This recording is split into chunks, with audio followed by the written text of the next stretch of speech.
Holy shit.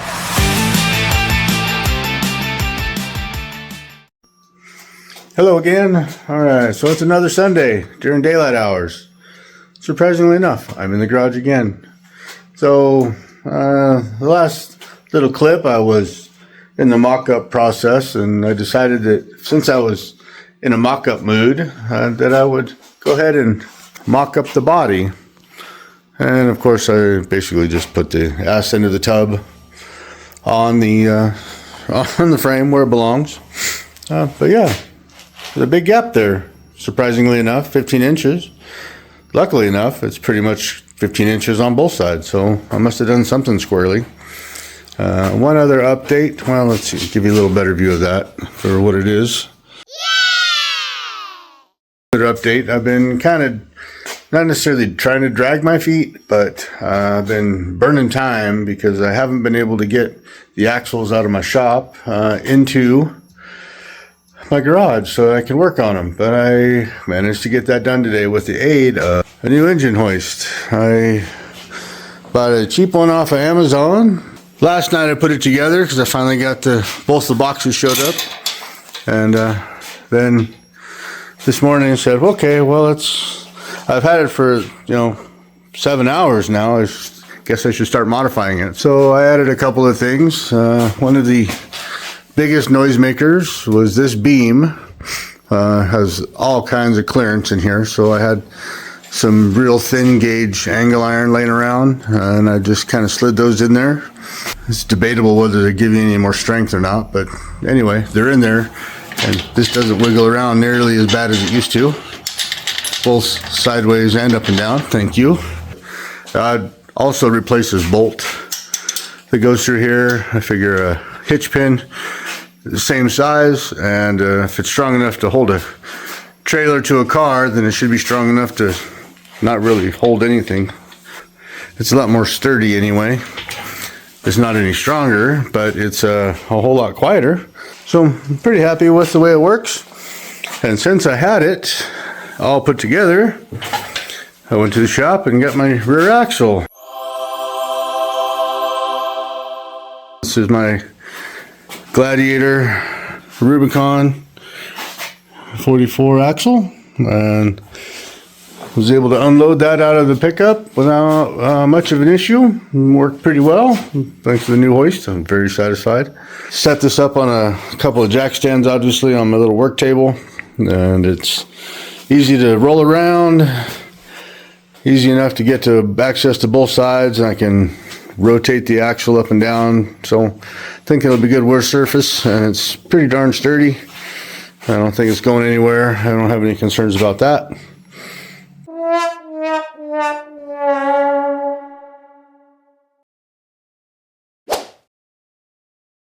I think you definitely was giving me an honest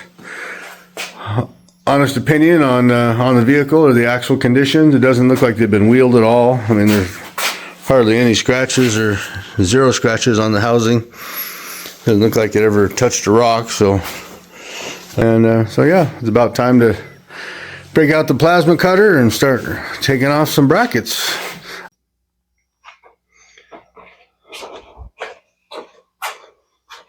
All right, well, let's see if we can make some noise. I need to put some air to this plasma cutter.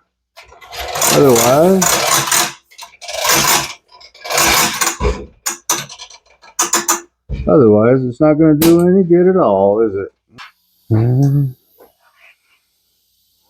Fire it up, 48 amps. Ought to be plenty of juice. Let's see what we can do here. Let's see, take the big one off the top. Let's try to first. I'll turn this to cut because otherwise I won't be able to see anything. I think we're just about ready. Let's see what happens.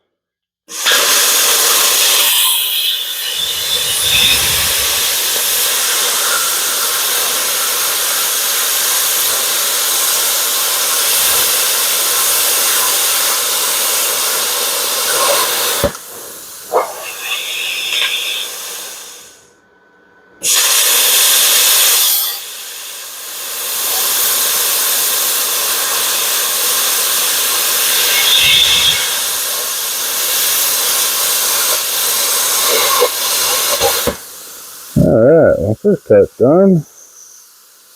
Let's see what's the best way to attach the rest of this bracket. I don't know, maybe need to start at one side. I'll try the spring perch and see if we can get from here, where we can get from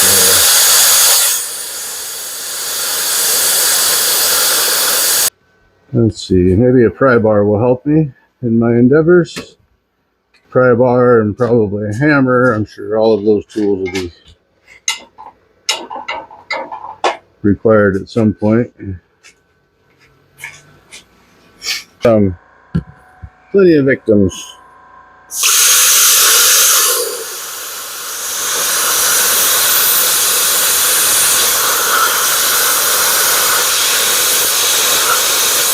That another metal eraser. Whew, that's hot though. Get those sparks coming back.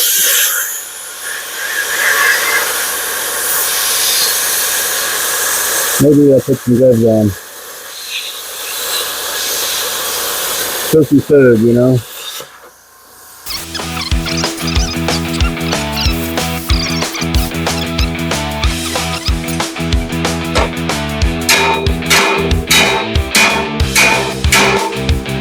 Moving. That's a good sign.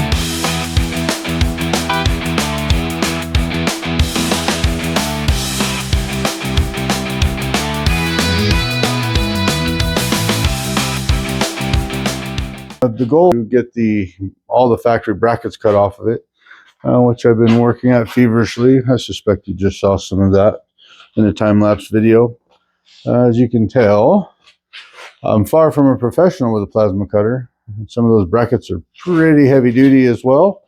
I'm learning my way with the plas, but I managed to get it all done. The brackets are off. Now I have plenty of grinding to do. I learned that one major thing today, well, several, but one major thing is that just because you have a lot of beans in your plasma cutter doesn't mean you have to give it all the beans in the plasma cutter. This is a 50 amp machine, and I was burning tips like nobody's business for a while, and come to find out that was probably because,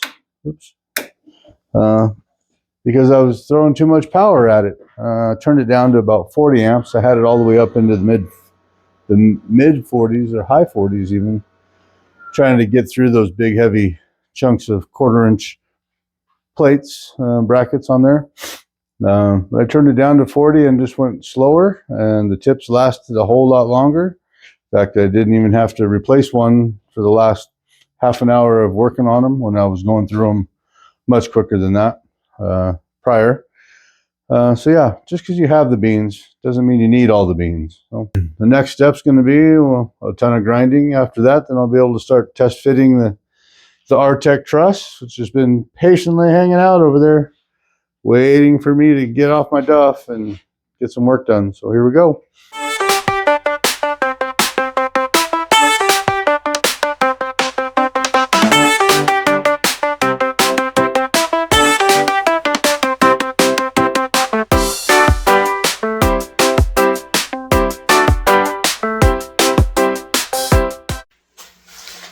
Well, I did it. I got all of the brackets cut off and ground down. Oh, that was a lot of work. I spent pretty much a solid hour per side with the grinder in my hand, doing my best to make it as smooth as possible. There are a couple of spots that I got a little crazy, either with a cutting wheel or possibly a plasma cutter. That's not bad, but this one's probably the worst here. A little gouging, definitely a plasma cutter. Probably clean those up a little bit and throw a good weld bead in there. And not that that little bit is going to cause the axle to fail, but I'd like it to look as good as possible. I'd like to know that I did the best I could do, bottom line. So yeah, I would say the amount of dust that's on the table and on the floor, that's a good solid 2 hours of sparks flying. Like I said before, everything was cleaned up before before I even started spinning a grinding wheel. So that's definitely all grinding dust. Some progress has been made. Pretty excited for that. And yeah, next step is to do some test fitting of that RTEC truss. Excited. Excited to see what that looks like on there. And yeah, I'll update and video that process. I've never done anything like that before, so it'll be cool to see how it works out.